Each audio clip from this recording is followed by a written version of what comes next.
the way every day goes.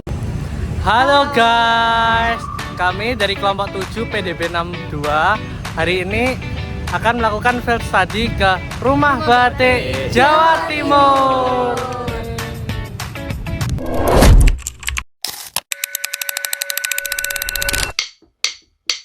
Take a look in that mirror. Now tell me who's the fairest? Is it you? Is it you?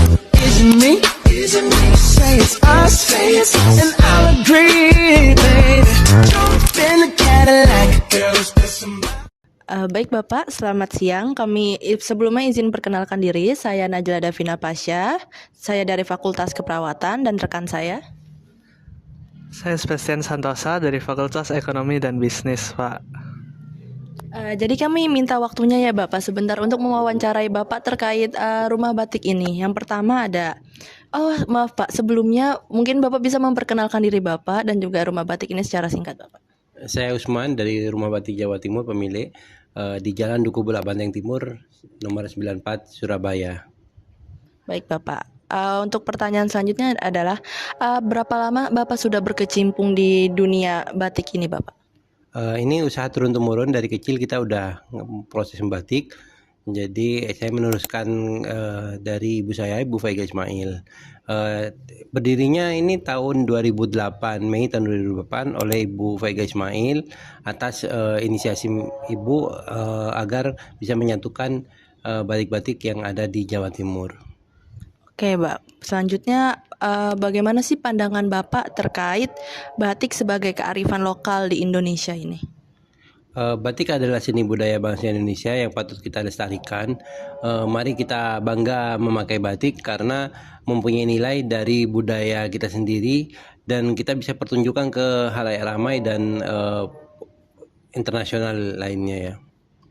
Untuk asal-usul rumah batik tersendiri, rumah batik Jawa Timur ini gimana, Bapak?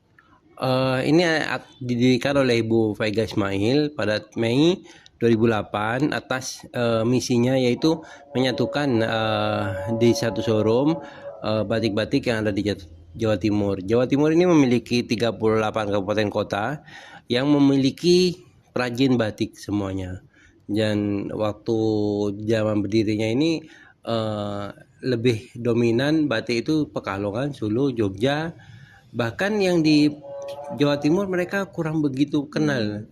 Jadi itu akibatnya ibu saya pengen banget dan menyuarakan ke Biro Perekonomian yang di Juanda dan diterima dengan baik usulannya, akan tetapi proses untuk membangun dan mengumpulkan itu perlu waktu dan bertahun-tahun.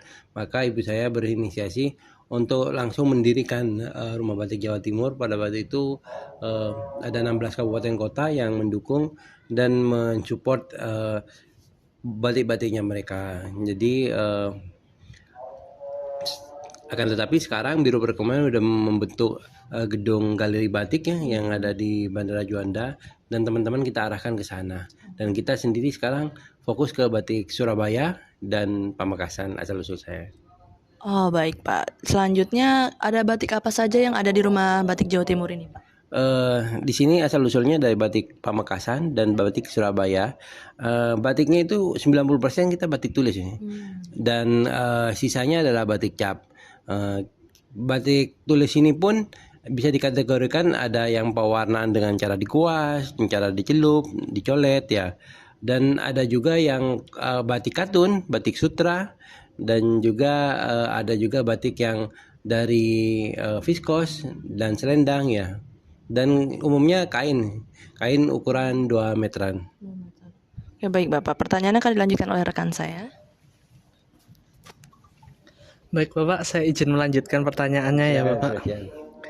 Nah, di Rumah Batik Jawa Timur ini terdapat beberapa pengrajin batik ya Pak? Saat ini kita ada 5. Akan tetapi di luaran sana kita juga mendidik perajin-perajin baru yang bisa kita ajak bermitra berkomunikasi. Kampung ini kira-kira ada 5 juga ya. Terus kalau di Madura tempat asal kita itu tempat pewarnaan dan pembatikan juga, itu ada 20-an lebih freelance Sebastian. Wih, banyak banget ya Pak. Nah, untuk batik di Rumah Batik ini itu pendistribusiannya sudah kemana saja ya Pak? Kita nggak punya cabang, kita hanya di sini. Akan tetapi kita juga support SKG Siola punya Pemkot Surabaya. Itu batik-batik Surabaya kita pajang di sana. Terus juga kita support Bandara Juanda yang galeri batik juga. Terus kita juga menitipkan ke Mirota Batik. Wih, mantap sekali Pak. Nah Pak, ini saya lihat ada penghargaan ya Pak. Mungkin bisa dijelaskan ya Pak. Kita ada beberapa penghargaan sebenarnya, tapi yang paling menarik yang ini ya.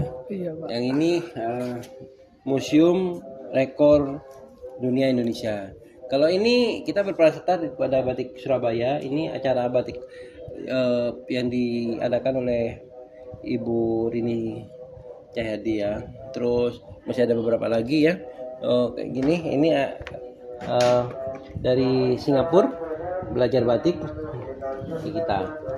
Jadi ini rekor muri ini kita membuat batik ukuran 10 kali 20 meter Sebastian.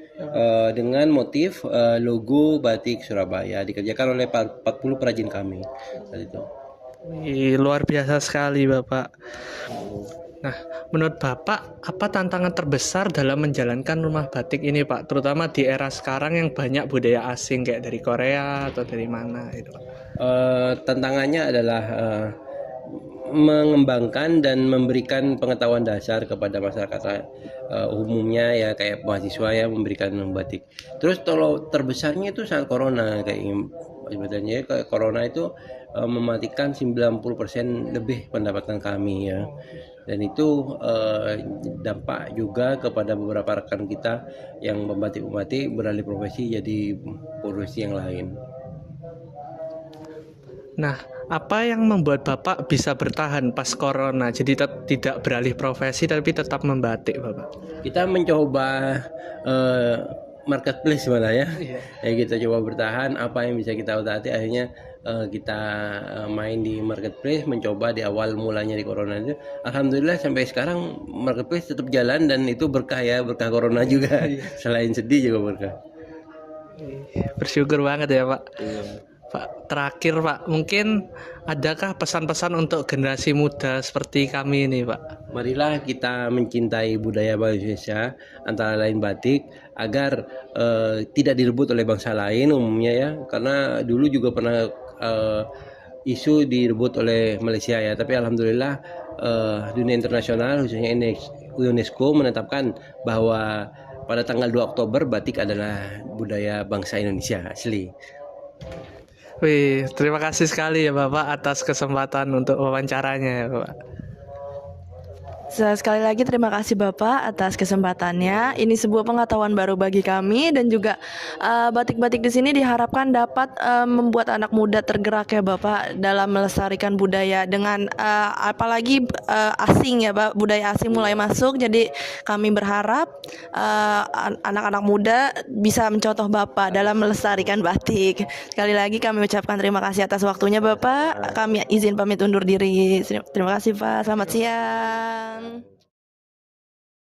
Field study yang kami laksanakan pada Selasa, 21 Oktober 2025 di Rumah Batik Jawa Timur, Surabaya, menjadi pengalaman yang sangat berkesan karena melalui kegiatan ini kami diajak untuk melakukan langsung proses membatik, mulai dari menggunakan canting, melakukan pewarnaan dengan cat pakaian, hingga melihat proses pelorotan yang ternyata jauh lebih rumit dari yang terlihat.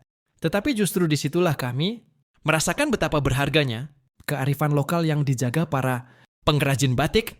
Pengalaman ini menumbuhkan rasa bangga kami terhadap budaya nasional, sekaligus kesadaran bahwa batik bukan hanya sebuah karya seni, tetapi juga peluang besar dalam ekonomi kreatif yang bisa dikembangkan oleh generasi muda seperti kami. Selama prosesnya, kami benar-benar merasakan bagaimana field study ini membuka wawasan, menumbuhkan kecintaan pada budaya, dan membuat kami lebih menghargai nilai-nilai yang ada di balik setiap lembar batik yang dihasilkan. One is the loneliest number that you'll ever do.